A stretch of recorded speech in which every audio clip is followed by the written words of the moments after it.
হিন্দুদের অন্যতম পবিত্র তীর্থস্থান বাবা অমরনাথ। বাবা অমরনাথ তুষার থেকে শিবলিঙ্গের প্রাকৃতিক গঠনের জন্য বিশ্বব্যাপী বিখ্যাত।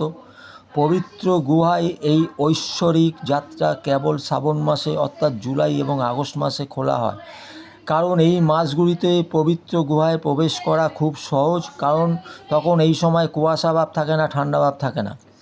ভগবান শিব বা বাবা ভোলেনাথ এই পবিত্র তীর্থস্থানটি সমুদ্রপৃষ্ঠ থেকে ৩,৮৮৮ মিটার উচ্চতায় এবং রাজ্যের রাজধানী শহর থেকে প্রায় ১২১ কিলোমিটার দূরে অবস্থিত। বাবা অমরনাথ এটি ভারতের অন্যতম পবিত্র মন্দির বলে মনে করা হয়, যা হিন্দু ধর্মে একটি গুরুত্বপূর্ণ ভূমিকা পালন করে থাকে। এবং এটিও বিশ্বাস করা হয় যে শ্রাবণ মাসের পরে চাঁদের চাঁদের একটা পরিবর্তন ঘটে, তখন সাথে সাথে অমরনাথ লিঙ্গটি ম্লান হয়ে যায়, মিশে যায়। তো কেমন লাগলো ভিডিওটি কমেন্টে জানাবেন।